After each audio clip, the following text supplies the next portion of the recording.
اعوذ باللہ من الشیطان الرجیم بسم اللہ الرحمن الرحیم فَإِذَا لَقِيتُمُ الَّذِينَ كَفَرُوا فَضَرْبَ الرِّقَابِ۔ اب یہ ہے آیت جو مشکلات القرآن میں سے ہے۔ اس کی وجہ کیا ہے کہ اس میں بھی ایک تقدیم و تاخیر ہے۔ تقدیم و تاخیر کا اصول میں بتا چکا ہوں، قرآن مجید میں ہوتا ہے اس کے آہنگ کی وجہ سے، اور غور کرنا پڑتا ہے کہ اس کی اصل ترتیب کیا ہے، اور اس سے پھر بات واضح ہوتی ہے۔ تو یہ قانون دیا جا رہا ہے، اسی کا حوالہ تھا سورہ انفال میں کہ اگر یہ پہلے سے بات نہ آ گئی ہوتی تو اے مسلمانوں، تم نے جو یہ قیدیوں کو ذرا فدیہ لے کر چھوڑنے کا فیصلہ کیا ہے، اس پر تم پر بڑی سخت گرفت ہوتی ہے اللہ کی، لیکن چونکہ یہ آیت آ چکی تھی اب وہ اس کی وضاحت میں کر دوں گا آپ کو۔ فَإِذَا لَقِيتُمُ الَّذِينَ كَفَرُوا، تو اے مسلمانوں جب اب تمہاری مٹ بھیڑ ہو کافروں سے، اب جو ہے آرم کانفلکٹ شروع ہونا ہے، اب تلوار سے ٹکرائے گی، میدان میں تمہیں آنا پڑے گا، تو اس کا قاعدہ کیا ہے؟ فَضَرْبَ الرِّقَابِ، تو ان کی گردنوں کو مارنا ہے، پہلا کام یہ ہے، ان کی گردنیں مارو، انہیں قتل کرو۔ حَتَّى إِذَا أَثْخَنْتُمُوهُمْ، یہاں تک کہ جب تم ان کو اچھی طریقے سے کچل دو، ان کی طاقت ختم ہو جائے، فَشُدُّوا الْوَثَاقَ، پھر تم ان کو قیدی بنا سکتے ہو، پھر باندھو ان کو مضبوطی کے ساتھ۔ فَإِمَّا مَنًّا بَعْدُ وَإِمَّا فِدَاءً حَتَّى تَضَعَ الْحَرْبُ أَوْزَارَهَا، اور پھر چاہے تو انہیں اس کے بعد جو ہے تم چھوڑ سکتے ہو احسان رکھ کر، بغیر فدیہ لیے، اور وَإِمَّا فِدَاءً، یا فدیہ لے کر، حَتَّى تَضَعَ الْحَرْبُ أَوْزَارَهَا، یہاں تک کہ جنگ جو ہے وہ اپنے ہتھیار رکھ دے، ڈال دے۔ اس میں ہے اصل میں تقدیم و تاخیر، یہ پہلے ہے حَتَّى إِذَا أَثْخَنْتُمُوهُمْ فَشُدُّوا الْوَثَاقَ حَتَّى تَضَعَ الْحَرْبُ أَوْزَارَهَا فَإِمَّا مَنًّا بَعْدُ وَإِمَّا فِدَاءً، یعنی یہ کہ جب تمہارا مقابلہ کافروں سے ہو تو پہلے مرحلہ یہ کہ ان کی گردنیں مارو، پھر جب ان کی قوت کچلی جائے پھر تم انہیں قیدی بنا سکتے ہو، جب تک کہ جنگ اپنے ہتھیار بالکل رکھ دے۔ اب اس کو سمجھ لیجئے کہ ایک ہوتی ہے بیٹلز، ایک ہوتی ہے وار۔ بدر جنگ تھی لیکن بیٹل کی نوعیت کی تھی، وار تو 6 سال تک چلنی ہے۔ Battle of Badr, battle of Uhud, battle of Ahzab, battle of Bani al-Mustaliq, battle نہ معلوم کتنی بیٹلز ہیں۔ یہ 6 سال تک مسلسل جنگ ہے، جس میں کہ تھوڑا سا وقفہ آیا صلح حدیبیہ کی وجہ سے، ورنہ تو جا رہے۔ وار واز کنٹینیوئنگ، وار ابھی ختم نہیں ہوئی ہے، ایک بیٹل ختم ہوئی ہے، ایک مہم ختم ہوئی ہے، ایک لڑائی ختم ہوئی ہے، جنگ تو جاری ہے۔ حتیٰ تضع الحرب اوزارہا، جبکہ وہ جنگ اپنے ہتھیار رکھ دے، یعنی اس درجے وہ دین کا غلبہ ہو جائے کہ اب کوئی ریزسٹنس نہ رہے، تو پھر یہ ہے کہ چاہے تم ان کو چھوڑ دو فدیہ لے کر، اور چاہے تم ان کو ویسے بھی احسان سے بھی چھوڑ دو تو کوئی حرج نہیں، احسان کرو بغیر فدیہ لیے بھی چھوڑ دو تو کوئی حرج نہیں۔ لیکن جب تک کہ ابھی مقابلہ چل رہا ہے، اس وقت تک فدیہ لے کر چھوڑ دینے کے معنی کیا ہوئے کہ آپ نے کفر کو تقویت پہنچائی۔ جو آج جنگ کر کے یہاں کرنے کے لیے آئے تھے ان میں سے 70 مارے گئے، اچھا وہ تو کفر کا ایک بازو تو ٹوٹ گیا، لیکن یہ 70 جو تمہاری قید میں آئے تھے، اس کو تم نے فدیہ لے کر چھوڑ دیا تو یہ بازو دوبارہ جا کر تم پر حملے کے لیے تیار ہو جائے گا کہ نہیں؟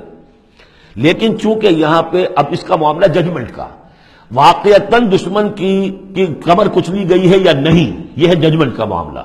تو حضور نے اگر یہ سمجھا کہ کمر کچلی گئی ہے تو اس کے اوپر پکڑ نہیں ہو سکتی۔ اجتہاد جو ہے، اجتہاد کا اصول یہ ہے کہ اجتہاد میں مخطی بھی ہو تو اسے اجر ملتا ہے، اور مصیب ہو تو دوہرا اجر ہے۔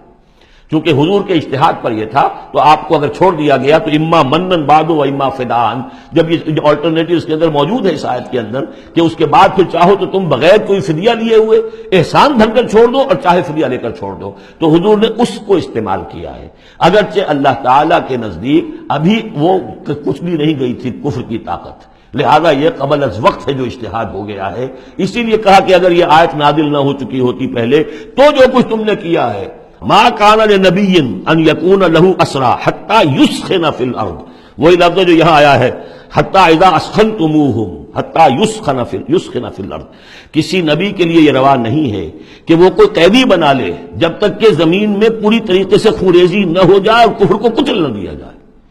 تریدون عرض الدنیا، تم دنیا کا ساز و سامان چاہتے ہو کہ یہ فدیہ دیں گے رقم آئے گی، واللہ یرید الآخرہ، اللہ کے نگاہوں کے سامنے آخرت ہے۔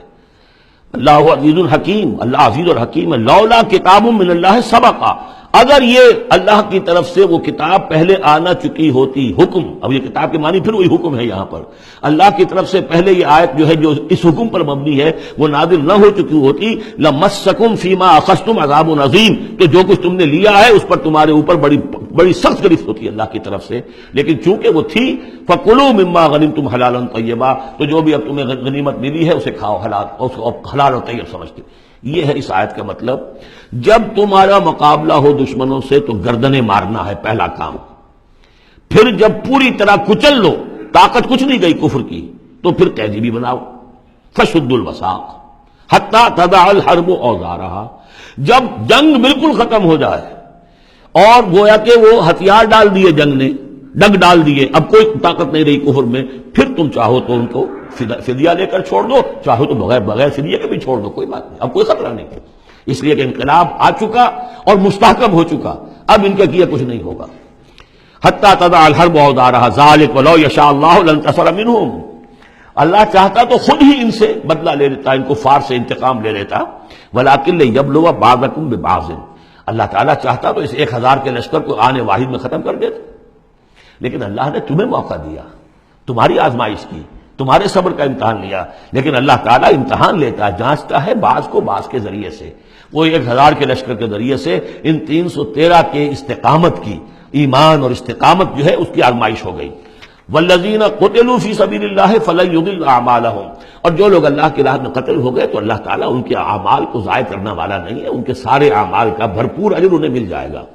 سیہدیہم ویصلح بالہم، اللہ تعالیٰ ان کو راہ دے گا، پہنچا دے گا، جنت تک پہنچا دے گا، اور ان کے جو معاملہ ہوگا وہاں پہ ان کے احوال بہت اعلیٰ ہوں گے، بہت عمدہ ہوں گے.